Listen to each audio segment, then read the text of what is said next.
NHL 플레이오프 스탠리컵 파이널에서는 보스턴 브루인스와 세인트루이스 블루스가 4차전까지 진행된 현재 2승 2패로 맞서고 있습니다. 과연 올 시즌 스탠리컵의 주인은 누가 될까요? 제53회 전국 춘계 중고 아이스하키 연맹전 고등부 대회에서는 경복고등학교가 오전 전승으로 우승을 차지하고 올 시즌 고교 최강자의 면모를 이어갔습니다. 국내 최초 국내 유일의 아이스하키 팟캐스트 비하인드넷 201회 시작합니다.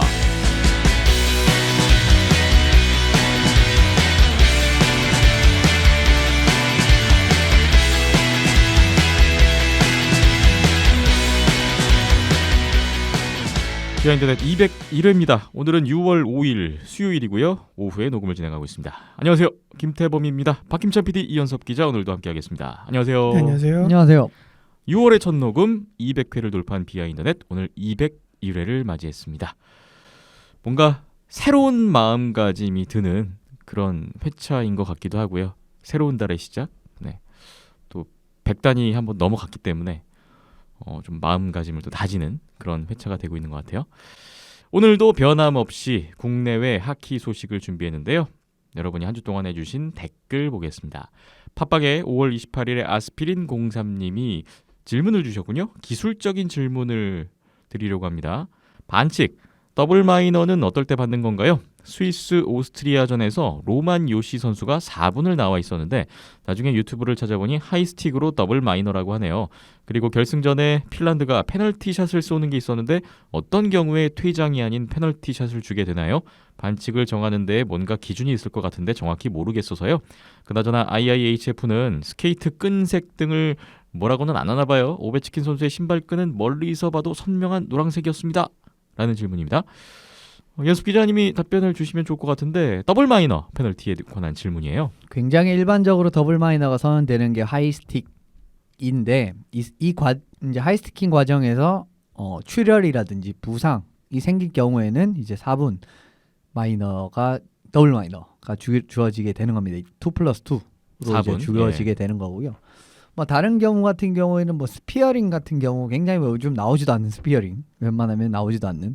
근데 스피어링을 했는데 이게 이제 헛치는 경우에는 더블 마이너를 줄 수 있다. 뭐 이런 느낌으로도 있기 때문에 네. 꼭 이제 그 하이스티킹만 더블 마이너가 나오는 건 아니다라고 이제 알아두시면 될 것 같고, 뭐 가끔 이제 2+2를 이제 좀 다양한 느낌으로 줄 때도 있어요. 그건 뭐 좀 상황이 거칠어졌을 때라든지 이런 느낌으로 줄 때가 있는데 그건 약간 다를 것 같고요. 네.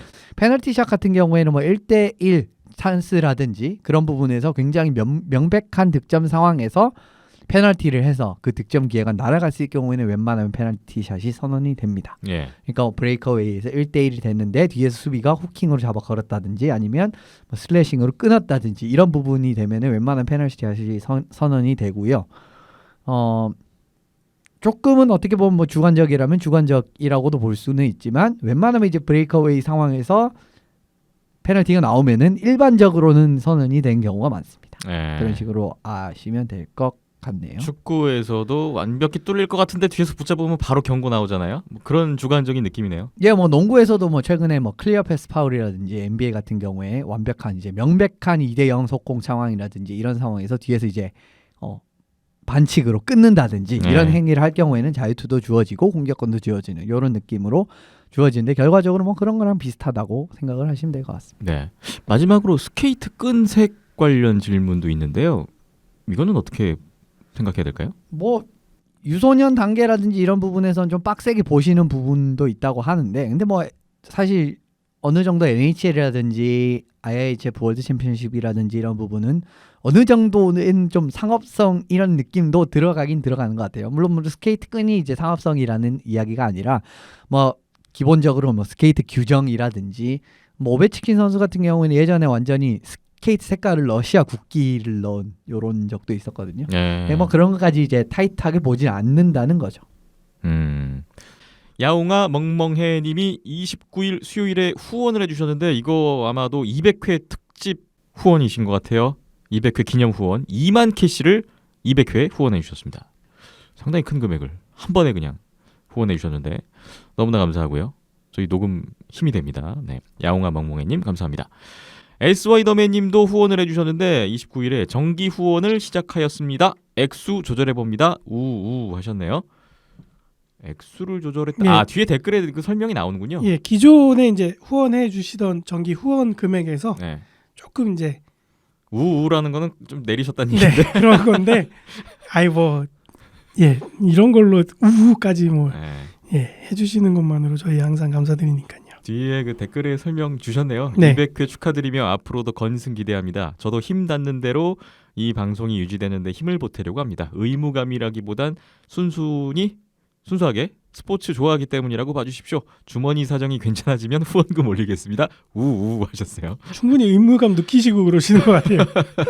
아, 뭐 평상시에 워낙 많이 도와주고 계신 거 다 알고 있는데 그러니까요. 뭐 금액 뭐 올리고 내리고 이거 뭐 그러니까요. 얼마면 뭐 어떻습니까? 감사할 따름이죠. 네. 주머니 사정이 좋아지셨으면 좋겠네요. SY더맨님 댓글이 또 있는데요. 핀란드는 20세 이하 청소년 대회에 이어서 성인 레벨도 우승했네요. 물론 톱 디비전 대회가 NHL 플레이오프 기간과 겹쳐서 반쪽짜리 대회에 느낌이 없잖아 있습니다만 의미 있는 성과인 건 분명해 보입니다. 내년 NHL이 주관하는 아이스하키 월드컵에서도 핀란드 행보가 더 주목됩니다. 우리에게도 시사하는 바가 크다 봐요. 갈수록 청소년 대표팀 성적이 시원찮은 데다가 고교리그도 불과 몇 년 전엔 8팀이었다가 6팀으로 축소돼서 걱정이 많이 드는 게 사실입니다. 내년 U20 대회 강릉에서 열리는 만큼 더 이상 물러설 곳이 없으니 잘 준비했으면 하는 마음입니다. 하셨어요. 월드 챔피언십 핀란드 우승을 모시고 우리나라의 하키와 또 연관지어서 걱정과 기대를 하고 계시군요. U20 대회 기대가 크고요. 마지막으로 SY더맨님이 하나 또 소식 겸해서 주셨네요. 김기성 상욱 형제의 KHL 도전은 아쉽게도 좌절된 것으로 들었습니다. 쿤른 레드스타스가 다른 선수와 계약했다는 소식을 트위터에서 접했어요. KHL이 여의치 않으면 체코 리그에도 도전한다던데 잘 되길 기대해봅니다. 두 선수 다 나이가 적지는 않지만 더 이상 아시아 리그에서 이룰 것이 없기도 해서 꼭 해외 진출의 꿈을 이뤘으면 합니다. 라고 하셨네요. 김기성, 김상욱 선수가 쿤른 레드스타스 트라이아웃 참가했었잖아요. 근데 아쉽게도 좌절된 모양이군요. 그런가 보네요. 네. 예, 그 쿤른 레드스타즈 홈페이지에 이제 이 두 형제의 도전의 모습을 담은 기사가 홈페이지 메인에 뜨기도 했었는데, 네. 예, 그래서 캠프 잘 마쳤고 성실하게 잘 임했고 실력도 좋았다라는 후문을 남겼으나, 예, 뭐 이렇게 SY더맨님 통해서 소식은 예, 계약까지는 힘들었던 걸로 나왔나 보네요. 아시아리그 출신, 아시아리그 산 KHL 리거 탄생은 좀 더 다음 기회를 노려봐야 될 거. 말씀 주신 대로 KHL 안 되면 체코 리그에 도전한다는 얘기가 있었으니까 공감이 됩니다. 부디 체코 리그 해외 진출 꿈을 이뤘으면 좋겠네요. 또 다른 소식을 기다려 보겠습니다. 네이버의 바이킹님이 6월 5일에 댓글을 주셨습니다. 비더넷 200회 방송 잘 들었습니다. 세 분의 하키에 대한 열정과 의지를 알게 해주신 것 같습니다. 그래서 왜 하필 하키인가 하는 질문을 늦었지만 드려봅니다. 저는 10대 초반에 연고전 경기 보고 빠진 것 같습니다만 북미에서 살다 보니 자연스럽게 또 접하게 되었네요. 특히 캐나다에서는 매일 몇 경기씩 방송을 해준다고 합니다. 근데 요즘은 아주 분위기가 다릅니다. 스탠리컵 얘긴 별로 없고 농구 얘기로 여기저기서 난리가 아닙니다. 회사나 학교에선 유니폼 날이라 해서 경기 당일에 입고 오는 것이 나름 공식화했고 스코시아 경기장엔 수천 명 팬들이 모입니다. 시장도 응원장에 방문하기도 하고 다른 주나 도시도 아마 그럴 것 같은데 캐나다 전체가 농구로 열광입니다. 저도 어제야 처음 스탠리컵 결승 4차전 경기를 챙겨봤습니다. 블루스가 언더독이기도 해서 이번에도 지면 어떠하나 하면서 봤는데 어제는 공격적으로 부딪히더니 결국 동률을 만들었네요. 베닝턴의 선방을 계속 기대해봅니다. 립스는 자이세프와 말리우와 결별하기로 수순을 밟아 나가는 것 같습니다. 마너 계약 주려면 아무래도 조정이 필요하겠죠? 닐랜더도 월드 챔피언십처럼 오는 시즌엔 킬러 본능 보여주며 삼총사 좋은 활약 해주길 바라봅니다. 고맙습니다. 라는 댓글을 주셨네요. 토론토에 거주하고 계시는 바이킹님인데 미국도 아니고 캐나다가 NHL보다 NBA가 더 붐인가 봐요. 결승 갔는데 붐이어야죠. 네, 뭐 결승에서 그렇긴 그렇군요. 올 시즌 같은 경우에는 그죠, 더더욱 결승에 진출을 했고 골든스테이트 상대로 첫 경기를 잡았다. 뭐 네. 이런 거 따지 않았으니까 사실 농구 이야기가 나올 수밖에 없는 상황인 것 같아요. 그리고 지금 뭐 캐나다 팀 최근에 많이 뭐 스탠리컵 올라가지도 못하고 올해 같은 경우에는 굉장히 조기에 그냥 아주 올해는 좀 괜찮은 캐나다 팀도 많았는데 줄줄이 그냥 아주 1라운드에 우수수수 다 떨어지고 말아가지고 사실 뭐 지금 농구에 신경 쓸 수밖에 없는 상황인 것 같습니다. 근데 뭐 사실 2차전을 봤을 때는 잘 모르겠어요. 예. 그래요. 토론토 현지 분위기가 어떤지를 느끼게 해주는 그런 댓글이었고 스탠리컵 결승 4차전 보셨다고 했는데 오늘 잠시 후에 스탠리컵 파이널 리뷰를 또 자세하게 준비했습니다. 토론토 메이플립스 얘기로 마지막을 또 장식해 주셨네요.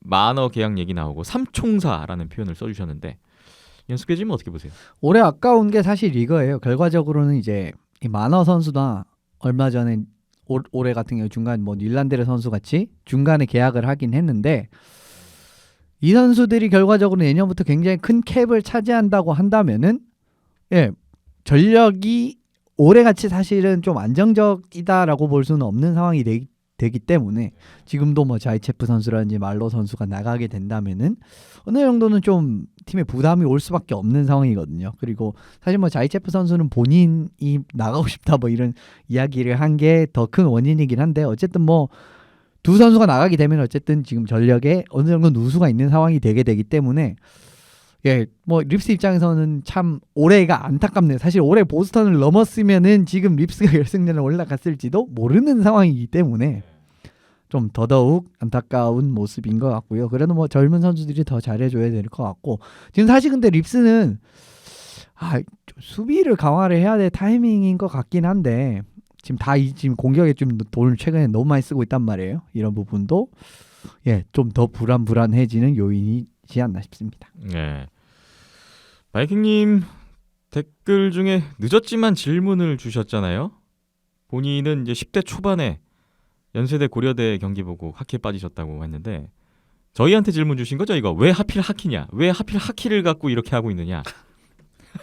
왜 이렇게 하키에 대한 열정과 의지를 보이고 있는 거냐? 이런 질문인 것 같아요. 네. 뭐 틈날 때마다 말씀드리는 거지만 11년 전으로 거슬러 올라가야 되고요. 저하고 이제 김태범 아나운서는 저한테 만약에 왜 하키냐 그러면 저는 박김찬 PD 때문이죠. 그렇죠. 그렇죠. 11년 시작이 전에 거기였으니까. 저도 그때가 이제 대학교 2학년 때였나요? 3학년 때였나요? 군대 제대하고 복학해서 학교 열심히 다니다가 제가 이제 전공이 영상 쪽인데요. 과제가 다큐였어요. 그래서 근데 또 교수님이 때마침 제가 이제 광운대학교를 졸업했는데 거기 아이스하키 팀이 없어질 것 같다 그래가지고 그거 소재로 이제 영상을 만들어 봐라. 이번 한 학기 동안 해봐라 해가지고 그걸로 하다가 많은 일들이 있었죠. 이슈도 많이 과제 되고. 끝내고 그냥 끝날 수도 있었는데 그러니까요. 계속 이어져 갔던 이유는 뭔가요? 왜 하키였나요? 그때 이제 김태범 아나운서한테도 처음 제가 부탁을 드렸잖아요. 나레이션 해달라고. 네네. 그러면서 하고 뭔가 제대로 영상을 만들어 본 게 저도 그게 처음이었고 그 장기간 동안 2달 넘는 기간 동안 그렇게 뭔가 계획을 세우고 여러 사람들이 힘을 합쳐서 영상을 만들었던 것도 처음 경험이었고 근데 그 결과물이 많은 사람들한테 보여지고 또 많은 피드백들이 오고 가고 좋은 얘기 나쁜 얘기 막 오고 가고 그런 일련의 과정들이 20대 중반이었던 저로서는 굉장히 신선하게 다가왔었거든요. 그리고 이제 그때 교수님이 말씀 주셨던 게 니네가 갖고 있는 힘이 뭐겠냐. 영상 전공하고 있는 학생들이 영상이 무기가 아니겠는가라고 말씀을 주셨던 게 그냥 귓등으로 흘려 지나갈 법한 이야기일 수도 있는데 막상 그런 경험을 해보니까 진짜 그런 힘이 있구나라는 거를 처음 느껴봤단 말이죠. 그리고 또 제가 좋아하는 스포츠 장르 얘기도 하고 하다 보니까 거기에 꽂히게 된 거죠. 20대 그 열혈 할 때. 그래서 거기서 학기 끝나고 또 남아있는 선수들 가지고 또 영상을 만들고 또 그게 이어져서 저도 이제 동호회 활동 거기에서 이어져서 하게 되고 뭐 자연스럽게 이제 하키의 매력에 알게 되고 그때부터 이제 쭉 왔던 거죠. 그러면서 사회생활을 해보니까 이거 내가 나이 먹고 돈 벌어서 하기에는 못할 것 같다. 그럴 정도의 잠재력을 가진 종목은 아니구나. 강원대에 우리나라에서. 축구부도 있는 걸로 알고 있는데. 네, 이건 축구나 야구가 더 잘 되지 아이스하키는 안 될 것 같다라고 해서 그럼 한 살이라도 젊을 때 우리가 하고 싶은 걸 해보자라고 해서 방송국 때려치고 나와서 한 게 온더스포츠였죠. 그러면서 자연스럽게 김태범 아나운서도 빠져 있는 거죠. 네 코드 기어서 같이 네. 하게 되는 거죠. 네. 같은 질문을 드려볼까요? 이은석 기자님은 왜 하필 하키인가요? 농구도 이현석 있고 기자님도 과거에 한번 미식축구도 같은 있고. 이야기를 해주셨는데 네. 그죠? 간만에 다시 한 번 또 한 말씀 번 주셔도 더 될 것 말씀을 같아요. 주신다면요. 네. 제가 예전부터 미국 쪽 스포츠를 보는 걸 굉장히 좋아했기 때문에 전 중학교, 고등학교 때부터 굉장히 좀 뭐 NBA 그때는 NBA가 굉장히 제가 중고등학교 때는 막 농구를 막 열심히 하고 막 그랬어서 그때부터 NBA가 이제 눈에 들어왔었고 그 다음에 대학교 들어와서 조금 그래도 시간이 그때 좀 나니까 좀 더 다른 스포츠를 찾아보자 해서 본 게 NHL이었습니다. 근데 네. 그때가 이제 마침 플레이오프 기간이라서 그때부터 이제 보고 시작을 했고요. 뭐 어찌저찌 하다 보니까 이렇게까지 오게 됐네요. 그러니까 어쨌든 시작은 그거였어요. 이제 뭔가 새로운 재밌는 게 없을까 하다가 풋볼이랑 이제 물론 뭐 지금이야 다 보는 상황이지만 이제 그러니까 다 이제 즐기는 상황이지만은 그 당시에는 어쨌든 제일 좀 신박한 걸 찾아보자 이래서 찾았던 게 결과적으로는 NHL이었고요. 그래서 그때부터 보기 시작했던 것 같네요. 네. 뭐 이유, 뭐 배경이야 다 시작이야 다들 다르지만 하키를 좋아하는 거, 그다음에 빠져 있는 거, 앞으로도 이 하키에 대한 열정과 의지를 보여주고 있다는 거, 보여줄 거라는 거, 이거는 뭐 저희 셋뿐만 아니라 뭐 바이킹님 비롯해서 이걸 듣고 계시는 모든 분들의 공통점이 아닌가 싶습니다. 네, 왜 하필 하키인가에 대한 답변을 다시 한번 드렸고요. 200회 특집이었네요. 뭐 또 질문 못 하신 거 있으면 주세요. 네, 뭐 수시로 주시면은 200, 200, 203회 계속 답변은 드리겠습니다. 그때 만들었던 영상 다시 한번 링크 한번 걸어드려야겠네요. 저도 이따금씩 꺼내보고 그때 출연했던 선수들도 시간이 지나면서 가끔 추억팔이용으로 꺼내본다고 하는데 같이 보시면은 재밌습니다. 네. 학생들이 만든 거라 좀 어설픈 것들이 많은데 11년 전에 김태범 아나운서 목소리를 들어볼 수 있는 아주 젊어요. 네. 젊은 영상입니다. 네. 바이킹님 댓글 질문 모두 감사합니다. 페이스북에 남은킴님 마지막 댓글입니다. 6월 4일 화요일에 댓글 주셨어요. 200회 축하드립니다. 생각해보면 비하인더넷 덕분에 팟캐스트 생활과 하키를 더 풍성히 누릴 수 있었던 것 같습니다. 때로는 지치고 외롭지만 여기 덕스팬과 샥스팬이 나타날 때까지 계속 어그로를 끌어보려 합니다. 모두 화이팅 하세요. 역시 페이스북에서 나홀로 변함없이 활약해주고 계시는 남은킴님 축하 메시지 감사드리고요. 질문 및 의견이라고 덧붙여주셨네요. 한국이 최근 2, 3년 보여주고 있는 정도면 아시아팀이 아니라고 해도 이미 상당한 성과 아닐까요? 개인적으로는 저는 우리 국대팀의 현재 모습에 대단히 만족합니다. 물론 저변과 연령별 팀의 모습을 생각하면 암담하지만 이 성과를 유지하면서 부족한 걸 차츰 채워나가는 것이 진짜 숙제가 아닐까 싶네요. 하셨어요. 우리나라 국가대표팀에 대한 의견이신데 만족한다. 이 정도 상당한 성과다. 라는 말씀이십니다. 충분히 만족하고 즐길만 하죠. 5, 6년 전부터 놀라운 거죠. 이 정도 엄청난 환경과 저변에 탑 디비전까지 갔다가 와오고 엄청난 투자를 하고 탑 결과물이죠. 디비전 올라갔다 오고 올림픽도 나가보고 아시아리그 막 밥 먹도 우승도 해보고 그런 상황 속에서 아이스하키를 즐길 수 있다라는 거는 일본도 아니고 중국도 아니고 우리나라에서 정말 크나큰 복이죠. 최근 2, 3년 동안은 충분히 즐기고 하셔도 되고 그렇게 하는 게 맞는 것 같고요. 마지막 두 줄이 정답인 것 같은데요. 암담한 건 있습니다만 미래가 암담한데 이걸 어떻게 채워나가야 되냐. 근데 그 전에는 그 전에 암담한 거 더 컸거든요. 근데 이제 하나씩 지금의 성과를 밑거름 삼아서 만들어 가야 되는 단계인 것 같아요. 지난해에도 말씀드렸었지만 이제 걸음마를 막 시작한 우리나라라고 생각을 하고 있거든요. 듣고 보니 그러네요. 예나 지금이나 앞으로가 암담한 건 마찬가지네요. 네. 예전에도 암담했었는데 이런 결과물이 나왔고. 그 전에는 근데 뭐 걸음마라도 떼겠냐라고 생각을 했더라면은 지금 이제 걸음마 뗐으니까 우리 이제 아기들 첫 걸음마 떼면 부모님들 굉장히 좋아하시잖아요. 그 단계라고 보시면 좋지 않을까. 그래서 이 아이가 커서 밖에서 뛰어다닐 정도로 더 성장을 하는 그런 과정을 또 지켜보고 같이 만들어가는 것도 또 아이스하키를 즐기는 방법이 되지 않을까 싶습니다. 네, 말씀 주신 대로 우리나라 아이스하키가 진짜 숙제를 잘 풀기를 기원해 보겠습니다. 참여해주신 분들 모두 감사 말씀드리겠습니다. 댓글은 다 살폈고요. 오늘 저희가 간단하게 소식 하나 보고 NHL 스탠리컵 파이널 리뷰로 넘어가 보려고 해요. 아시아리그에 참가하는 팀들 시즌 준비 한창인데 계약 소식들이 속속 들려오고 있네요. 일본 팀들의 몇 가지 선수 계약 영입 소식이 들려와서 이현수 기자님이 준비를 해주셨어요. 오지글스부터 볼까요?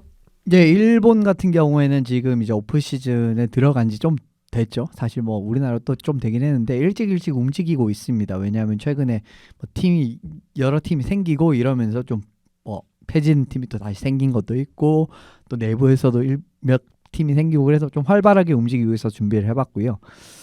오지부터 말씀을 드리면 타카이 켄타, 나카지마 쇼고, 오사와 유토 선수가 랑 계약을 했다라는 뉴스가 나왔어요. 네. 근데 타카이 켄타랑 나카지마 쇼고 선수는 많이 기억을 하고 계시겠지만 작년까지 크레인즈에서 뛰었던 선수들입니다. 그리고 굉장히 2, 3라인에서 득점 지원에 굉장히 큰 이제 강점을 보이는 선수들이고 물론 1라인으로도 충분히 뛸 수 있는 재력 능력을 가진 선수들이기 때문에 오지가 이걸 만만치 않았다라고 요약을 드릴 수가 있겠네요. 지금 그리고 어떻게 보면은 지금 30대 선수들 뭐 오바라라든지 뭐 쿠지 이런 선수들이랑 어떻게 보면 공격진에서는 좀 타카하시 선수를 좀 뒷받침해줄 만한 선수들이 한두 명 정도 필요했는데 요 역할을 해줄 선수들로 딱 적합한 선수들이 들어왔기 때문에 강력한 팀이 되지 않을까라는 예상이 있습니다. 그리고 오사 유토 선수도 일본에서 잘 하다가 해외 진출 잠깐 한 2, 3년 갔다가 지금 다시 들어왔기 때문에 그렇게 뭐 기량 메리트도 많이 떨어지지 않았다라고 가정을 한다면은 좀 더 젊고 강한 팀으로 오지가 좀 거듭난 영입이다라고 말씀을 드릴 수 있을 것 같네요. 네. 오지글스가 3명의 선수를 영입했다는 소식 먼저 살펴봤고요. 크레인즈의 주축이었던 타카기 켄타, 나카지마 쇼고가 오지글스로 넘어갔어요. 그러면은 크레인즈는 어떻게 되는 건가 싶은데 이스트 홋카이도 크레인즈 이번 시즌부터 새롭게 아시아리그에 참가하는 팀인데요. 일본 재즈 크레인즈가 없어지면서 이거 족보 정리를 어떻게 해야 돼요? 전신이라고 하기도 뭐하고 이거 저기 빨리 홈페이지에서 히스토리 라인을 빨리 봐봐야 되지 않을까. 네. 애매하네. 이스트 홋카이도 크레인즈 일단 보겠습니다. 여기도 계약 소식이 있어요? 여기에도 지금 이제 선수 구성이 어느 정도는 지금 완료가 된 상황으로 가고 있고요.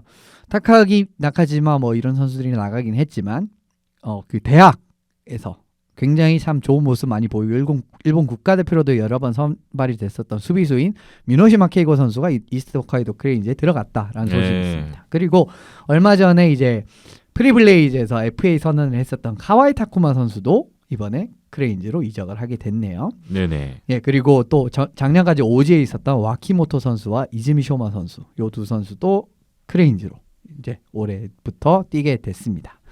네, 이제 미노시마 케이고 선수는 사실 예전부터 한 2, 3년 전부터 저는 아시아리그에 충분히 통할 만한 선수다라고 생각을 했는데 어쨌든 뭐 팀은 다르게 됐지만 이 선수가 원래는 이제 일본 재즈 크레인즈에 들어갈 예정이었는데 없어져 버렸잖아요. 그래도 어쨌든 이스트 홋카이도 크레인즈에 들어오게 돼서 내년에는 아시아리그에서 보실 수 있을 것 같고 카와이 선수의 보강 자체도 뭐 그렇게 나쁘지는 않다라고 이제 말씀을 드릴 수 있다라고 있을 것 같네요.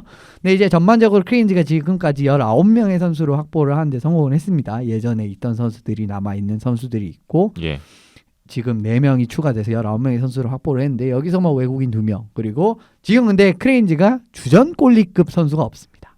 아하. 근데 블레이즈에서 이토요토 선수가 나갔단 말이에요. 네.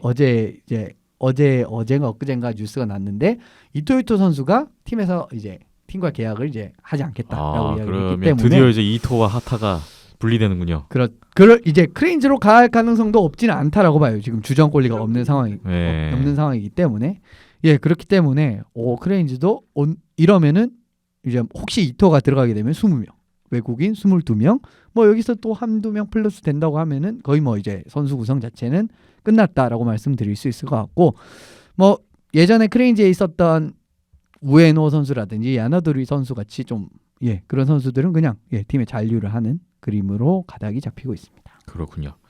일본 팀들 내에서 활발한 이적, 뭐 계약 소식들이 들려오고 있는데 조만간 우리나라 국내 구단 내 소식들도 나올 것 같아요. 뭐 어떤 선수가 계약을 했다, 어떤 선수가 어디로 이적을 했다, 뭐 이런 소식들. 네, 세계 선수권 끝나고 이제 뭐 휴식 좀 취하고 이제 복귀해서 뭐 체력 훈련부터 해서 대표팀은 이제 체력 훈련 들어간다고 하고요. 선수촌 소집 훈련 들어갔죠? 네, 들어갔죠. 그래서 뭐 그 선수들 포함해서 뭐 재계약 협상하고 하면은 시간 좀 걸리지 않을까 싶고요. 7월 중에는 뭐 구단들도 이제 지상 훈련부터 해서 훈련을 시작한다고 하니까 네. 그때쯤부터 이제 좀 윤곽이 드러나겠네요. 아시아리가 아이스하키 또 다가옵니다. 소식을 기다려 보겠습니다. 비하인드넷 잠시 후 NHL 플레이오프 스탠리컵 파이널 리뷰 시작해 보겠습니다.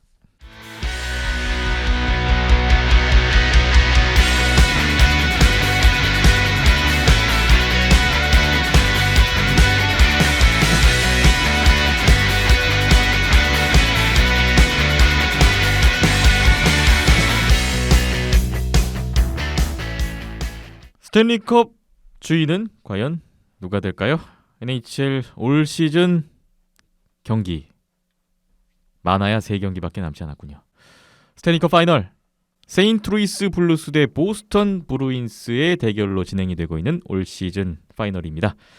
우리나라 시각으로 5월 28일 화요일에 이 시리즈가 시작이 됐는데 저희가 오늘 6월 5일 녹음을 하고 있어요. 한국 시각 기준 4차전까지 끝났고 2승 2패. 누가 우승팀이 될지 점치기가 어려운 지금 형국이 돼가고 있습니다. 오늘 이현숙 기자님과 한 경기씩 간략하게 리뷰를 해보고 남은 시리즈에 대한 이야기까지 나눠보겠습니다. 보스턴이 1, 2차전 홈경기를 치렀죠. 1차전부터 보겠습니다. 보스턴이 0대2로 뒤지던 경기를 뒤집고 최종 스코어 4대2로 역전승을 거뒀었는데 보스턴 역시 파워플레이 골이 이날도 동점골 중요한 역할을 했네요. 브래드 마샨드 선수 또 골 넣었어요. 24승 1패. 브래드 마샨드가 골을 넣으면 그 플레이오프 경기는 이긴다. 보스턴의 그 승률은 계속 이어졌습니다. 보스턴이 1차전을 승리했는데 NHL 스탠리컵 파이널 역사에서 1차전을 이긴 팀의 우승 사례는 총 79회 중 61회. 퍼센티지로 따지면 77.2%군요. 이 높은 퍼센티지를 안고 가는 보스턴이었고요. 보스턴이 플레이오프 8연승을 이어갔던 1차전이었습니다. 홈 경기 0대2로 뒤집었던 경기. 보스턴으로서는 의미가 있는 1차전 승리였던 것 같습니다. 뭐 전반적으로 이제 시리즈를 짚어드리기 전에 예. 이번 스탠리컵 결승전은 경기를 더욱 잘 풀어간 팀이 이기는 좀 정직한 결과가 계속 나오고 있어요. 그러니까 원래 보통 축구라든지 하키 같은 경우에는 아무리 뭐 점유율이 우세를 한다고 하고 결과적으로 누가 더 경기를 잘 풀어 뭐 어제 사실 한일전 그랬잖아요. 일본에서도 그랬죠. 그죠. 그렇고요. 예. 어저께 당장 뭐 아주 가까운 예시로 언더 20 월드컵 점유율이 다가 아니다. 일본이 경기는 잘 풀었지만 결국 골 못 넣었지만 한국은 좀 역습하다가 한 골 딱 넣고 굉장히 좋은 타이밍 딱 나오면 이기잖아요. 그런 느낌의 경우가 이제 축구나 하키 같은 케이스는 사실 드문드문 나오는 편이긴 합니다. 그런데 이번 결승전 같은 경우에는 4경기까지 해서 그런 경우가 한 번도 없었어요. 잘한 팀이 그 경기는 이긴다. 그렇죠. 그 경기를 잘한 팀이 이기는 좀 정직한 느낌으로 나오게 됐고요. 그럼 1차전은 보스턴이 잘했다는 말씀이시네요. 그렇죠. 1차전 같은 경우에는 보스턴의 사나이 좀 빛을 발한 경기이지 않나 싶습니다. 저는 사실 세인트루이스 사나인이라고 할 수 있는 3명의 선수가 세인트루이스 후반기도 그렇고 플레이오프도 그렇고 이 상승세의 정말 축이라고 해도 과언이 아닐 정도로 좋은 모습을 보여줬던 선수들이라고 라고 생각을 했기 때문에 네. 3, 4라인의 깊이 대결로 가면은 무조건 세인트루이스가 유리할 것이다라고 봤는데 1차전부터 완전히 반대 결과가 나오고 말았습니다. 사실 어떻게 보면 4라인 대결 부분에서 오히려 보스턴이 이점을 살리는 그런 결과가 나왔기 때문에 경기를 잡은 게 사실 시사하는 바가 굉장히 컸다라고 말씀을 드릴 수 있을 것 같아요. 물론 뭐 스코어가 0대2에서 역전이 나왔고 파워플레이에서 한 골이 나온 부분도 물론 굉장히 중요한 역할을 차지했지만 4라인 대결에서 승리를 거뒀다. 깊이 대결에서 보스턴이 이겼다라는 부분이 전 좀 더 크지 않나 싶고요. 예. 실제로 득점한 선수들을 보시면 3라인 수비수인 클립턴 선수 그리고 4라인 공격수인 커렐리 선수가 팀의 클립턴 선수의 만회골 그리고 커렐리 선수의 결승골이 나오면서 깊이 자원에 기여가 있었습니다. 근데 커렐리 선수가 예전부터 굉장히 이제 좀 큰 경기라든지 경기의 중압감이 있는 부분에서 마무리를 하는 모습이 상당히 많이 나왔습니다. 네. 그래서 정규 시즌이랑 플레이오프 합쳐서 12골밖에 넣지 못했거든요. 그런데 결승골이 5골입니다. 이 선수. 4라인 공격수인으로 불구하고 영양가가 아주 대단하군요. 정말 뭐 대단한 선수고 뭐 영양사들이 아주 좋아할 만한 선수들이죠. 그런 선수인데 승부처에서 어쨌든 강한 모습을 보이는 4라인이 1경기에서 이제 모습을 보여줬다. 이런 부분이 보스턴이 1차전을 잡을 수 있었던 가장 큰 원인이지 않나 싶습니다. 커렐리 선수가 또 한 번 중요한 골을 넣으면서 보스턴이 1차전을 가져갔고 이 시리즈를 리드하기 시작했습니다. 커렐리 선수가 윈터 클래식에서도 이 선수 결승골을 넣었던 선수예요. 스타성이 있는데요. 뭐 그런 부분을 보셔도 어떻게 보면 또 중요한 경기에서 또 본인의 모습을 그대로 또 보여주는 활약을 했습니다. 그렇군요. 이어서 2차전이 역시 보스턴에서 치러졌습니다. 2차전은 좀 더 접전이었는데요. 1피리어드에서만 2골씩을 주고받았던 양 팀이었어요. 2대2 스코어로 연장에 들어갔고요. 연장에서 칼 군나르손 선수의 골든골이 터졌습니다. 세인트루이스가 결국 3대2로 역전승, 시리즈 전적 1승 1패 동률을 만들었습니다. 세인트루이스 이 승리가 의미가 큰 게 스탠리컵 파이널 통산 13전 전패 끝에 파이널 14번째 경기 만에 구단 역사상 첫 승을 올렸어요. 1968, 1969, 1970년 오래전 일이죠. 그 당시에 컵 파이널에 올라갔을 때는 3년 다 모두 4판 내리지면서 수입패를 당했었는데 그때 상대가 몬트리올이 2번 있었고 1970년 상대가 또 보스턴이었어요. 파이널 사상 첫 승 세인트루이스가 올렸고 보스턴은 플레이오프 8연승이 마감됐던 2차전이었습니다. 시리즈의 균형을 맞췄다는 거. 그 다음에 뭐 구단 역사상 파이널 첫 승. 여러 가지로 세인트루이스로서는 이 승리 자체는 좀 컸네요, 의미가. 이번 같은 경우에는 세인트루이스의 강점이라고 할 수 있는 수비진의 득점 지원 이런 부분에서 강점을 보였기 때문에 세인트루이스가 승리를 거둘 수 있었다. 고요약을 드릴 수 있을 것 같네요. 근데 사실 2차전 같은 경우에는 이제 블루스가 한번 지면은 거기에 대한 대응은 참 잘해오는 팀입니다. 예전부터 이제 서부 결승전에서도 참 그런 경우를 많이 느낀 것 같고 그리고 진 경기에서 그다음 뭐 서료를 하는 그러니까 똑같은 느낌으로 계속 지는 느낌은 별로 없었는데 이번에도 그런 강점이 그대로 드러나는 2차전이었어요. 사실 경기력 자체가 세인트루이스가 훨씬 좋았고 슈팅수 뭐 비교해 보시면 37대 23입니다. 거의 뭐 사실 뭐 2배 차이라고 봐도 뭐 과언이 아니죠. 뭐 거의 사실 굉장히 많이 차이가 난다라고 보시면 될 것 같고 경기력 자체가 상당히 훌륭했기 때문에 근데 뭐 결과는 한 점차 승리였습니다만은 어쨌든 승리를 했어요.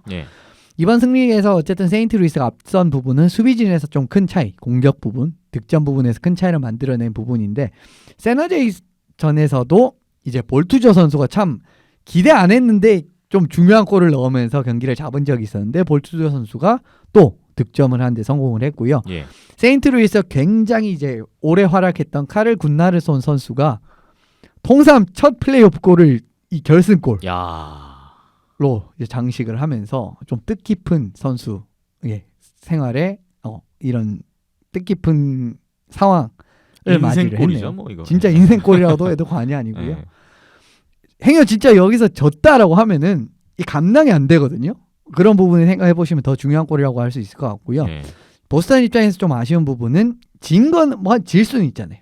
질 수는 있습니다. 그럼에도 불구하고 좀 아쉬운 부분은 뭐냐면은 3라인 수비에서 굉장히 좋은 활약을 보여준 선수인 매트 그리즐릭 선수가 있습니다. 근데 이 선수가 체킹을 당하면서 이 체킹이 저는 아주 더럽다라고 생각을 하지 않아요. 그러니까 어느 정도는 이제 그리즐릭 선수가 피하는 과정에서 약간 밸런스를 잃었고 그 과정에서 이제 체킹을 당하면서 어쨌든 잔여 경기를 소화를 하지 못했고 뇌진탕 이제 검사 이런 부분이 있었기 때문에 세인트루이스 원정에 참가를 할 수가 없게 됐다. 그러니까 3, 4차전의 이야기가 있었기 때문에 또 수비 자원 한 명이 자리를 비운 상태로 세인트루이스 원정을 떠나야 되는 상황이 있었기 때문에 이런 부분이 더 아쉬운 보스턴이라고 할 수 있겠네요. 네. 보스턴으로서는 또 진 거 이상으로 또 근심거리가 하나 늘어난 2차전 결과였던 것 같고요.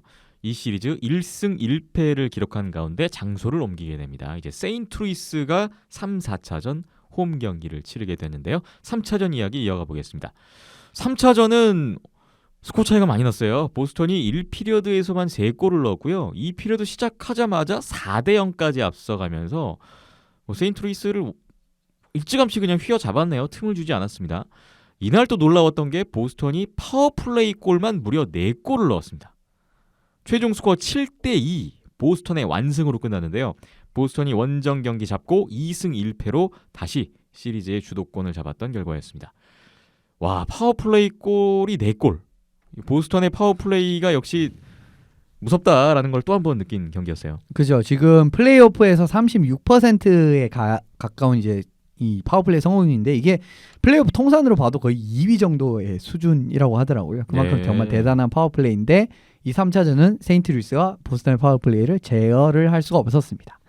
사실 얼마나 이제 지금 보스턴의 파워플레이가 강한지를 보여준 결과라고 할 수가 있고 파워플레이 4번 기회에서 4번 슛을 만들었는데 4골을 넣었어요. 야. 여기서 끝난 겁니다. 이야기가. 사실 뭐 매번 말씀드리지만 2골만 넣어도 이기는데 4골을 넣었어요.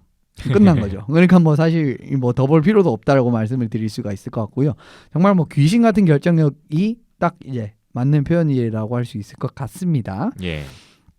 근데 사실 이 뭐 파워플레이 이 강력한 파워플레이를 과시한 점도 있는데 이게 또 의미가 있는 부분이 뭐냐면은 세인트루이스가 플레이오프 내내 페널티를 그렇게 많이 범하는 팀이 아닙니다. 지금 1라운드에서 3라운드까지 41번 범했는데 지금 결승 4경기에서만 16번을 범했어요. 예. 이 정도로 이제 페널티를 많이 범하는 부분은 그리고 1, 3라운드에 지금 7차전 2번 했죠. 7차전 1번 했죠. 예. 그런 부분도 있고 6차전 2번. 6차전 2번 했고요. 그러니까 경기 수도 적지 않았습니다. 그런 걸 감안을 하시면은 41번이 그렇게 많은 건 아니에요. 41번이 그렇게 많은 건 아닙니다. 그런데 결승 4경기에서 16번을 했다는 거예요. 그런 부분은 확실히 보스턴이 세인트루이스의 경기 흐름을 많이 틀었다라는 부분. 세인트루이스가 보스턴을 상대로는 페널티가 늘어나고 있다는 점. 그렇죠. 예, 상당히 보스턴 경기 운영을 잘하고 있다라는 부분은 이런 부분에서도 보실 수 있을 것 같고요. 예. 세인트루이스 같은 경우에는 순드크비스트 선수가 결국 그리즐릭 선수의 체킹으로 인해서 한 경기 결장을 당했단 말이에요. 그런데 이 선수가 결장을 하면서 제일 좋은 조합이었던 4라인 조합의 선수 중 한 명이거든요. 순드크비스트 선수가. 근데 이 선수가 나가면서 제일 좋은 조합을 보여줬던 라인이 깨지게 됐습니다. 예. 그러면서 이 빈틈을 만회하지 못한 부분이 굉장히 팀의 패배의 큰 원인이 됐다라고 할 수가 있고요. 순드크비스트와 바르바쇼프 선수는 페널티 킬링에서도 1번 쪽으로 나온 선수들입니다. 그런데 이 선수들 중에 한 명이 나갔다라는 부분에서 페널티 킬링에서도 구멍이 생기면서 결과적으로는 경기를 지고 말았네요. 순드크비스트 선수의 결장이 또 많은 파워플레이 골 실점으로 이어졌다라고도 볼 수가 있는 요소군요. 예, 뭐 사실 비닝턴 선수도 사실 무너진 부분이 있지만 비닝턴 선수가 무너진 부분은 뭐 드문드문 있었습니다. 이전 뭐 3라운드에도 한번 있었고요. 이런 부분을 생각해 보시면 뭐 그거는 한 경기 정도 무너질 수 있다라고 보는데 저는 결과적으로 순드크비스 선수가 징계로 인해서 못 나온 부분이 페널티 킬링에서도 굉장히 큰 영향을 미쳤다고 보고 4골을 허용하면서 3차전을 내줄 수밖에 없었던 그런 결과를 맞이하게 됐다라고 생각을 해요. 네. 이어서 양팀의 4차전 역시 세인트루이스 홈 경기로 치러졌습니다. 4차전은 세인트루이스가 먼저 앞서가면 보스턴이 바로 따라잡는 양상으로 2피리어드까지 스코어 2대2로 진행이 됐었는데요. 3피리어드 중반에 갈렸습니다. 세인트루이스가 그 선제골을 넣었던 라이언 오라일리 선수의 골로 3대2 다시 리드를 잡았고요. 마지막에 브레이든 슈엔 선수의 엠티넷 골이 이어지면서 최종 스코어 4대2로 세인트루이스가 승리를 거두고 시리즈 전적 2승 2패 다시 동률을 만들었습니다. 3차전에서 저는 눈에 띄었던 게 그 3차전 파워플레이 골 4실점했던 세인트루이스가 4차전에서는 파워플레이골을 한 골도 내주지 않았다는 점. 이도 달라진 면을 또 확인할 수가 있었던 4차전 경기였습니다. 4차전 어떻게 보셨습니까? 복귀한 사라인의 활약이 역시 있었기 때문에 가능했던 승리라고 저는 생각을 하는 이유가 뭐냐면은 세인트루이스 사라인에서 뛰는 선수는 바르바쇼프, 순드크비스트, 스텐 선수입니다. 요 세 명이 사실 이 경기에서 정말 종횡무진 활약하면서 승리를 만들어냈다고 해도 과언이 아니에요. 예. 4차전 같은 경우에는 세인트루이스의 사라인이 보스턴의 1라인과 적극적으로 매치를 하면서 이제 경기가 치러졌어요. 그런데 매치업에서 전혀 밀리지 않았습니다. 진짜 전혀 밀리지 않았어요. 보스턴의 1라인을 상대로도 전혀 밀리지 않았고 결과적으로 1라인에서 그렇게 누수가 없었기 때문에 승리를 할 수 있었다라고 할 수가 있고요. 물론 뭐 보스턴의 1라인 두 선수가 1어시스트를 기록을 하긴 했지만 스페셜팀에서 나온 상황이었다라는 점. 그러니까 5대5 상황이 아니라는 점이죠. 쇼트헤드 골 상황이었어요. 그렇죠. 그렇기 때문에 좀 다르다고 보시면 될 것 같고요. 4라인 1라인 선수를 잘 막아주게 되면서 물꼬가 트인 라인이 어디였나라고 하면은 라이언 오랄리 선수가 지키던 라이언 오랄리 선수가 지금 거의 한 3라인 비슷하게 나오고 있습니다. 출장 시간은 많지만 역할상으로는 그렇게 나오고 있는데 예. 결과적으로 오랄리 선수의 활약이 상당히 좋았다라고 할 수 있을 것 같네요. 43초 만에 골을 넣고 결승골까지 본인의 선으로 만들어내면서 지금 뭐 굉장히 안정적인 활약을 또 심어줬기 때문에 승리를 차지할 수 있었고요. 예. 세인트루이스 같은 경우에는 빈스던 선수가 부상에서 돌아왔습니다. 이러면서 예전에 이제 그 세인트루이스가 후반기 상승세 그리고 플레이오프 상승세를 이어갔었던 그 수비 조합이 그대로 갖춰지게 됐습니다. 이러면서 퍼 군반이라든지 세인트루이스의 수비 조합 같은 부분에서 도움이 주게 됐고요.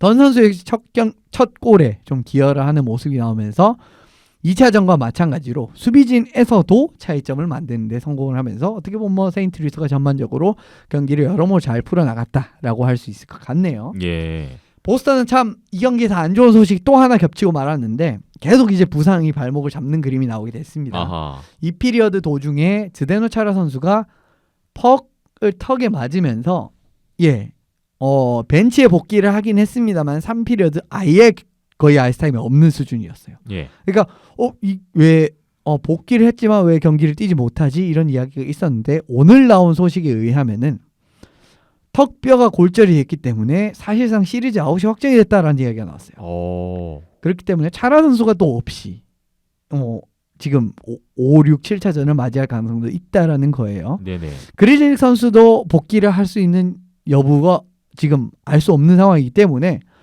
탑6에서 2명이 빠지게 된다. 근데 세인트루이스는 탑6의 그러니까 수비진의 득점전이 좋은데 여기서부터 경쟁이 안 되게 된다라고 한다면은 이 굉장히 큰 문제가 생길 수도 있는 거거든요. 앞으로. 네. 그렇기 때문에 차라 선수의 공백을 누가 메울 수 있을지 그리고 그리즐릭 선수가 5, 6, 7차전에 합류할 수 있을지 이런 부분도 앞으로의 시리즈에 굉장히 큰 분위기를 좌우할 이런 상황이라고 봅니다. 보스턴 주장 zdeno 차라 선수가 남은 경기를 뛸 수 없다는 점. 이것도 또 큰 변수가 될 수 있지 않을까 생각이 됩니다. 뛰지 못할 가능성이 굉장히 크다라는 보도가 오늘 나오게 됐기 때문에 진짜 행여 못 뛰게 된다면은 진짜 큰 문제가 될 수도 있죠. 네. 이제 이 두 팀의 파이널 시리즈는 3경기가 남았는데 5차전 7차전은 보스턴이 홈 경기를 갖고 6차전은 세인트루이스가 홈 경기를 갖습니다. 일정은 이제는 이동을 해야 되기 때문에 또 한 경기하고 이틀 쉬고 한 경기하고 이런 식이에요. 한국 시각으로 6월 7일 금요일에 5차전 예정돼 있고요. 6월 10일에 6차전, 6월 13일에 7차전 이렇게 잡혀 있습니다. 3경기 중에 2경기 이기는 팀이 최종 승자가 될 텐데 그렇죠. 이현숙 기자님, 시리즈 시작하기 전에는 보스턴의 우세를 점치셨는데 현재 생각 어떠십니까? 저는 아직도 보스턴이 조금 더 유리하다고 생각하는 이유는 뭐냐면은 결과적으로 아이스하키는 한 발 앞서 나간 팀이 무조건 유리할 수밖에 없는 시스템입니다. 왜 그러냐면 사실 한 경기를 보셔도 그런 느낌을 받으실 경우가 많다라고 저는 생각을 해요. 1피리어드 앞서 나간 팀이 1피리어드 특정 전술을 막지 못해서 A팀이 앞서 나갔습니다.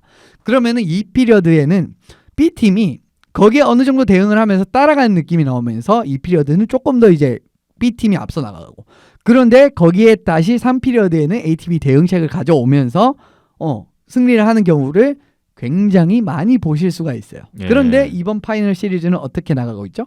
1차전 승리, 보스턴 승리, 2차전은 세인트루이스가 어느 정도 만회를 했다라고 하면은 3차전은 또 다시 보스턴이 앞서 나가고 그리고 4차전은 또 세인트루이스가 만회라는 그림으로 나가고 있기 때문에 예. 저는 아직도 보스턴이 조금 더 유리하다라고 생각을 하는 겁니다. 네. 사실 4차전에서 이길 수 있는 원인은 결과적으로 그 4라인을 1라인으로 매치를 시켰던 그 간극을 메우지 못한 부분이 큰데 5차전에는 분명히 이 4라인에 대한 대비책을 보스턴에서 들고 올 거란 말이에요. 그런데 이 부분이 또 보스턴의 승리로 나타나게 된다면은 물론 뭐 승리로 나타나지 않을지는 아직은 알 수가 없습니다만은 대응책을 찾아서 나오게 된다면은 또 보스턴이 한 발 앞서 나가는 그림이 되게 되거든요. 그러면 또 6차전에서 세인트루이스가 행여나 정비를 해서 한 걸음 따라 붙는 그림이 되더라도 또 보스턴이 주도권을 가지고 갈 수 있는 상황이 될 수 있다라는 거죠. 그리고 네. 차라 선수가 한 경기 나간 부분은 이전에도 한번 경험을 해봤던 겁니다.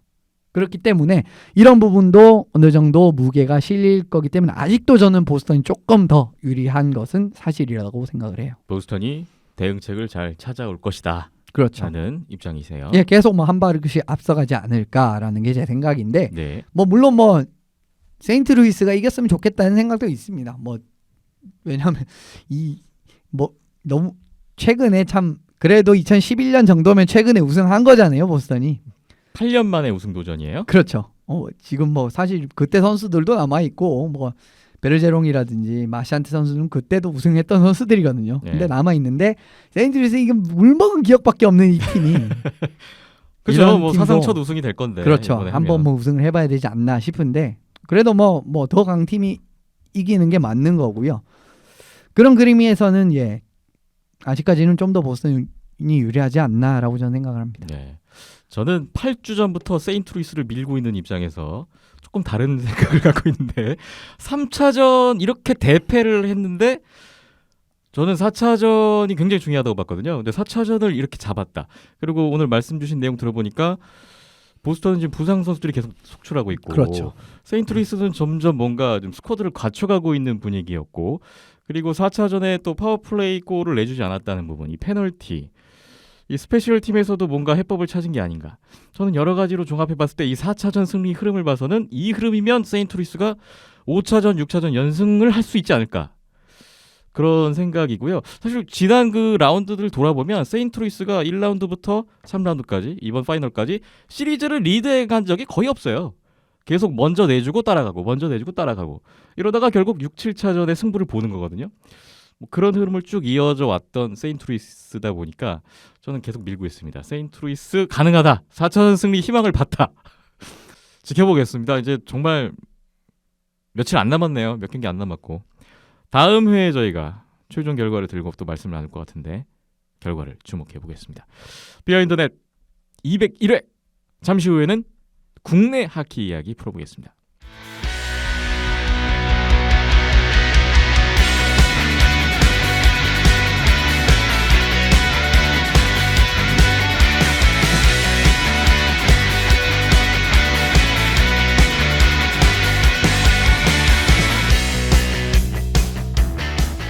다음 이야기는 우리나라 고교 아이스하키 이야기입니다. 제53회 전국 춘계 중고 아이스하키 연맹전 고등부대회 광운대 아이스링크에서 5월 23일부터 5월 30일까지 진행됐습니다. 박김찬 PD님이 또 광운대에 가서 감기도 걸리고 열심히 촬영을 하면서 경기를 보고 온 이야기를 오늘 나눠보려고 하는데요. 최종 순위를 보니까 고교 1차 리그 때랑 큰 변화는 없는데 그 분위기가 그대로 이어지지 않았나 싶습니다. 오늘도 순위별로 한 팀씩 코멘트를 들어보고 대회 전반적인 내용에 대해서 이야기를 들어보겠습니다. 이번 대회 우승 역시 5전 전승 승점 15점을 가져간 경복고였습니다. 고교 1차 리그에 이어서 또 한 번 5전 전승 우승. 올 시즌 최강은 경복고인 것 같습니다. 뭐 시간이 갈수록 더 견고해지고 있고 뭐 안 터지는 득점 라인이 있으면은 다른 라인에서 터져주니까 더할 나위 없을 것 같고요. 골땡딩이 조금 아쉬운 부분은 없지 않아 있는데 그걸 또 커버할 수 있는 또 수비력이 있다 보니까 막강함은 계속되는 것 같고요. 가장 이제 빅매치라고 꼽을 수 있는 게 광성과의 경기였거든요. 1피리어드 선제골을 정말 어이없게 내주고 시작을 했는데 이 피리어드 때 5골을 몰아치는 걸 보고 경복이 역시 세구나, 무섭다 네. 라는 생각이 들 정도였는데 또 3피 때 광성이 또 쫓아가는 걸 보고 광성도 만만치 않구나라는 생각을 하기도 했었는데 일단은 뭐 1차 리그와 마찬가지로 절대 1강에 자리를 차지하고 있는, 그리고 남은 뭐 2, 3차 리그나 추계 대회에서도 비슷한 흐름을 가져갈 것 같은 경복고등학교였습니다. 네. 2차 리그, 3차 리그 뭐 남아 있는데 경복고를 누가 잡을 수 있을까요? 이게 라인 한번 잡힐까요? 매치업에서 좀 뭔가 기우는 라인이 있으면은 그 틈을 좀 비집고 공략을 하거나 이렇게 해야 되는데, 세 개 라인을 돌리는데 세 개 라인 다 다른 팀 1라인, 2라인에 버금가는 막강함을 갖고 있다 보니까 네.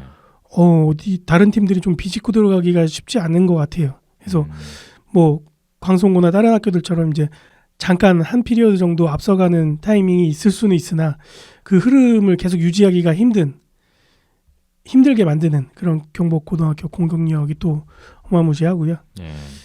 올해는 그래도 계속 경복의 흐름으로 가지 않을까.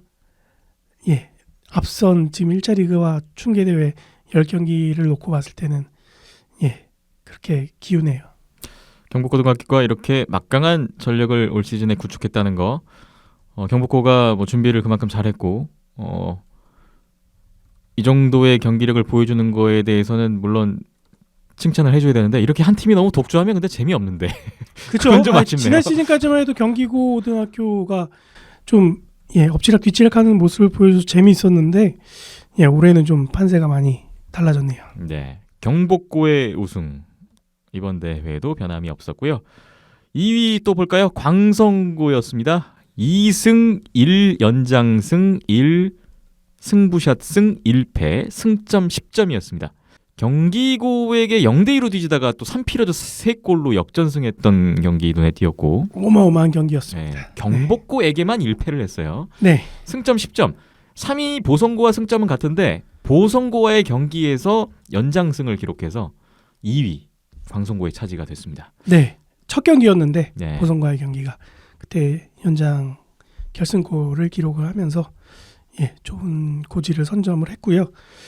경기고등학교와의 경기가 굉장한 빅 매치였고 0대2로 끌려가는 경기였는데 끝까지 물고 늘어지는 광성고의 모습 1차 리그와 다르지 않았었거든요. 네. 그래서 결국에는 그걸 뒤집어내는 모습을 보고 전체적인 5경기 경기력을 보면 1차 리그 때보다는 좀 더 약간 느슨해진 느낌이 있었거든요. 뭐 수비도 그렇고 골텐딩도 그렇고, 광성이 뭐 지금 6개 학교 중에서 골텐딩이 가장 강하다라는 말씀들을 많이 해주시고 저도 그렇게 보고 있는데 1차 리그에 비해서 조금 좀 집중력이 해이해진 건 아닐까라는 생각이 들 정도였는데 일단 공격에서 다시 터져주니까 그런 거를 또 만회할 수가 있었고, 경기 집중력만큼은 1피리어드부터 3피리어드 끝나는 시점까지 최고의 집중력을 유지하는 팀은 광성고가 유일했다라고 말씀드릴 수 있을 정도로 굉장히 선수들의 단합이라던가 경기에 대한 그런 몰입감, 집중력 이런 것들이 좀 많이 돋보였었고요. 예. 박형은 선수의 득점력이 터지기 시작하면서 그런 불안했던 홀텐딩, 수비력 이런 부분까지 커버할 수 있는 모습이었고, 또 1라인 수비 페어 권민재, 김상철 이 두 선수의 뭐 공격 가담이라던가 득점이라던가 또 수비에서의 호흡이라던가 이런 모습들도 광성고등학교 추계 대회에서는 좀 돋보였던 점이었던 것 같습니다. 네. 광성고 2위를 차지한 이번 대회였습니다. 다음 3위는 보성고입니다. 보성고는 3승 1 연장패 1패 승점 10점. 광성고에게 패배가 되는 바람에 승점은 같지만 3위입니다. 보성고가 3위 안에 들어왔다. 이게 그래도 이색적인 순위표 예선 결과인데요. 1차 리그에서도 만만치 않은, 그리고 굉장히 색깔이 뚜렷한 모습을 보여줬던 팀이었는데 충계 대회에 들어와서는 그 색깔이 더 진해졌고요. 공격력만큼은 우리가 짱이야라고 할 수 있을 정도로 그 1라인의 공격력이 굉장히 막강했는데 보성고등학교가 뭐 1차 리그 때도 앞서 소개를 드렸었습니다만 플레이어가 11명밖에 없는 상황임에도 불구하고 네. 1라인에 장주원, 이현주, 배상호 공격 라인 그리고 강한희, 문장호 이 수비 라인 요 5명의 파괴력이 굉장하더라고요. 그래서 거기에 이제 골텐딩 부분에서도 계속 나아지고 있는 모습을 이재민 콜리의 안정감이 더해지면서 경기고를 또 3피리어드에서 역전을 해내는 모습이 굉장히 컸죠. 예. 마지막 경기에서 그 경기 승리로 발판으로 3위까지 올라갈 수 있었고 계속 요 정도의 모습과 수준은 보여줄 것 같고요.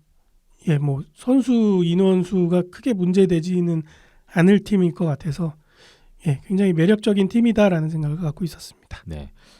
어려운 여건 속에서도 보성고가 자신들의 그 닭공하키 색깔을 살리면서 이번 대회 3위라는 또 성과를 올렸습니다. 다음 4위는 경기고입니다. 2승 3패, 승점 6점이었는데 광성고에게 2대0 앞서다가 3피리어드 3실점 역전패가 있었고 보성고에게도 2대1로 앞서다가 3피리어드에 역전패가 있었어요. 경기고가 3패를 하고 4위를 했다. 야, 경기고가 점점 내려오네요.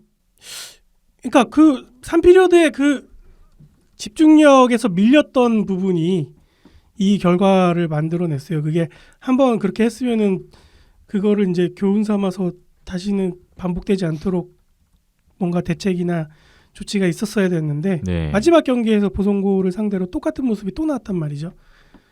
그리고 이런 모습은 1차 리그 내내 그리고 충계대회 내내 비슷하게 흘러갔던 흐름이기도 했고요.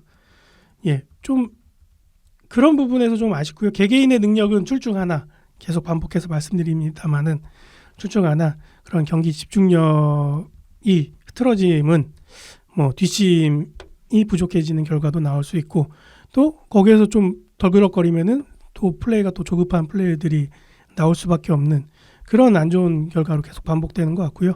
그리고 골텐딩 부분에서도 굉장히 불안한 모습들이 반복해서 나오는데 이런 부분들도 계속 한몫하는 것 같습니다. 그래서 그 광성고 보성고 경기만 잘 치러냈어도 그러면은 경복고가 좀 더 뭔가 경쟁할 수 있을 만한 전개를 할 수 있을 만한 그림이 될 것 같았는데 아쉽죠.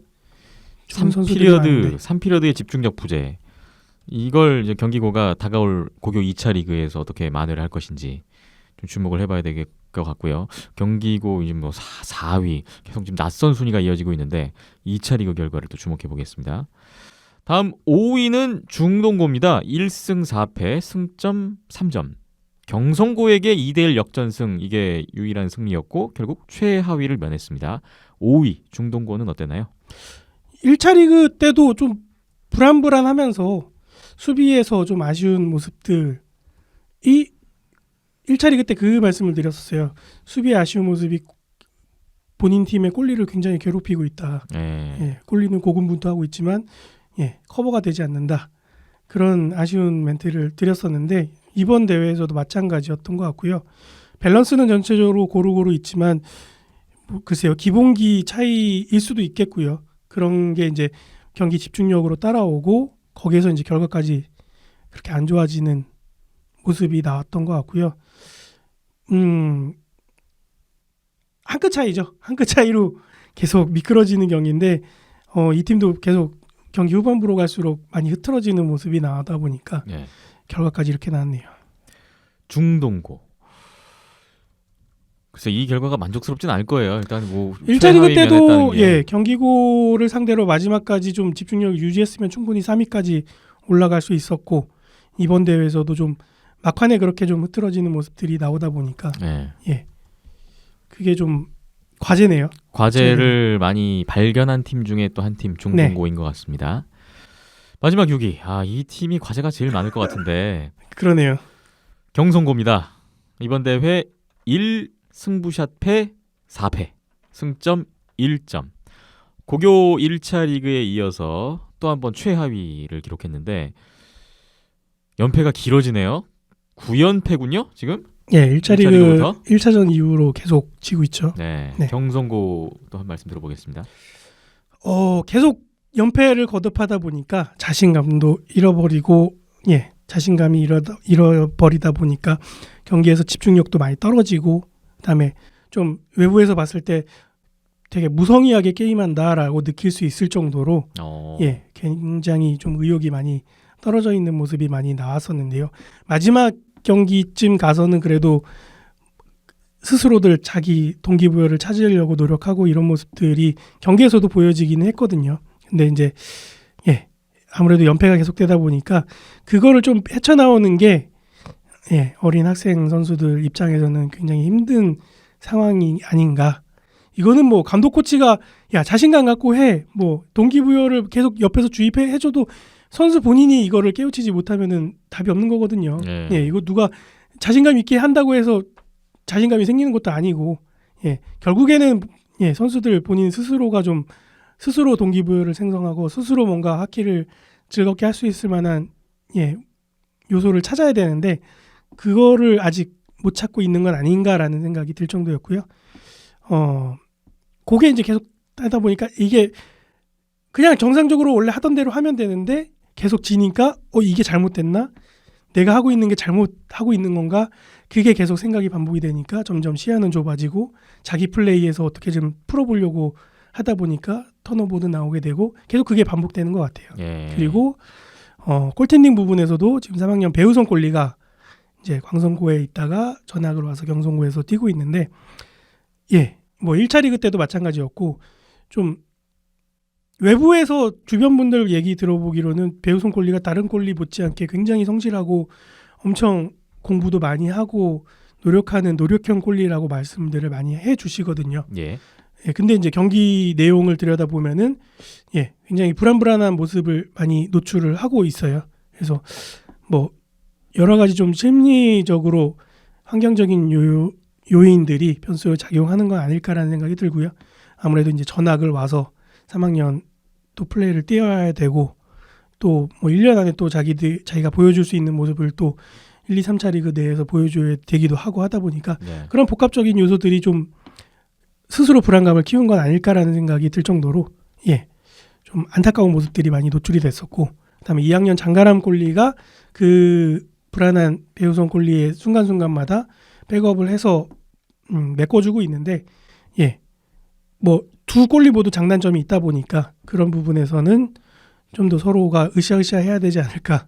앞서 1차 리그 때도 말씀드렸습니다마는 고등학교 레벨에서 개인 기량의 차이는 크지 않다라고 생각이 들거든요.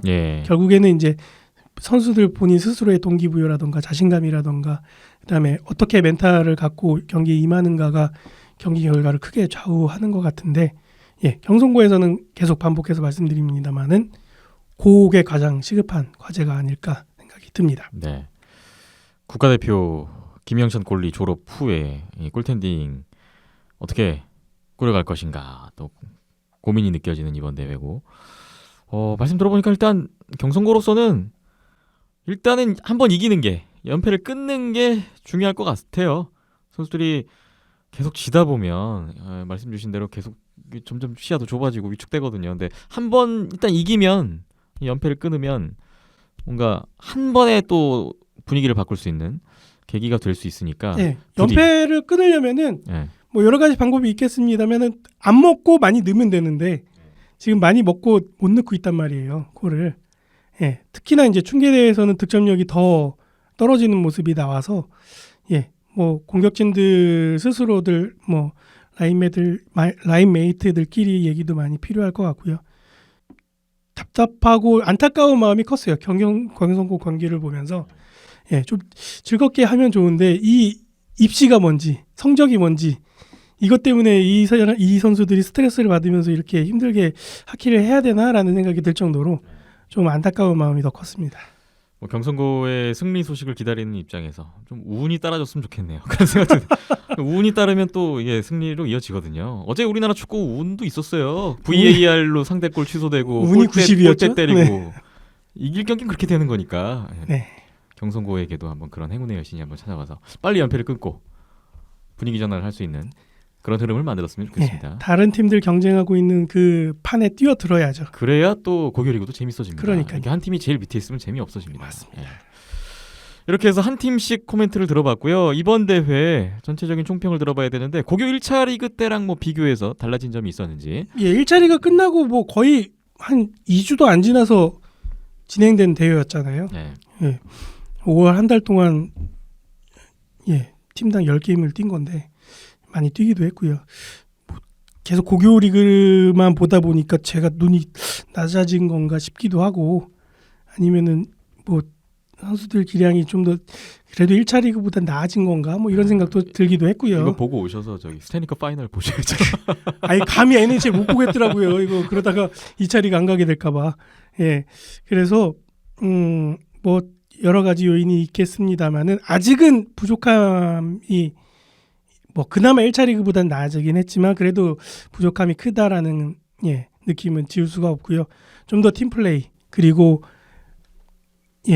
항상 느끼는 거지만 자기 플레이하고 많은 그런 게 아니라 뭔가 그 다음 수를 생각하고 그 다음 패턴을 이어가는 거가 좀 보여야 보는 사람들도 재밌게 볼 수 있고 와 이 친구들 합이 정말 잘 맞네 이런 느낌을 받을 수가 있는데 혼자서 이렇게 하다가 턴오버 끝 이렇게 하다가 슛 말도 안 되는 슛 끝 뭐 이렇게 되는 경우들이 많다 보니까 보는 사람들도 재미없고 막 이런 게 크거든요. 그 다음 플레이를 또 생각하는 지금의 플레이가 필요한데 그게 또 안 되고 있군요. 그러니까요. 그래서 1차 리그 때도 마찬가지였고 이번 춘계대회 때도 마찬가지여서 일단은 배워가고 있는 과정 속에 있는 선수들이다 보니까 뭐 2차 리그, 3차 리그 거듭하면서 그런 부분들은 계속해서 나아지지 않을까 기대는 하고 있는데 일단 춘계까지는 좀 실망스럽다라는 거 말씀드리고 싶고요.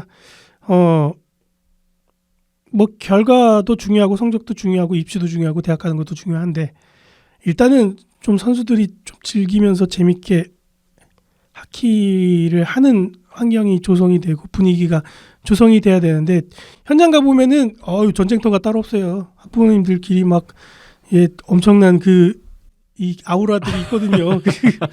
그 근처를 못 가겠어요. 그래가지고 거기에 있는 모두가 하키를 즐기고 있지는 않은 것 같다라는 느낌인 거죠. 이거 떨어지면 대학 못 가 막 이겨야 되는데 아우라 때문에 근처에 가지를 못하겠어요. 그래가지고 좀 저는 또 그런 거 질색하잖아요. 그래서 좀 더 즐기는 하키, 재미있게 하는 하키가 조성이 되고 학생들도 뭔가 뭐 성적 결과 중요하지만 그래도 뭔가 좀 여유로운 환경이 조성이 되면은 거기에서 좀 창의적인 플레이도 나오고 팀 플레이도 나오고 할 텐데 이거는 개인 플레이가 나올 수밖에 없는 게 또 그럴만도 해요. 지금 입시 시스템이나 이런 것들을 보면은 그래서 좀 그게 좀 안타까운 게 1차 리그에 이어서 계속 됐었고요. 그리고 이제 경기 대회들이 촘촘하게 있다 보니까 한 열흘 사이에 15경기 했잖아요. 전체적으로. 이 일주일도 안 되는 시간 사이에 5경기를 뛴다라는 게 이게 과연 맞는가? 라는 생각도 들기도 했고요. 팀당 일주일 사이에 5경기를 소화하는 게 이게 과연 맞는 건가? 이런 생각이 많이 들었어요.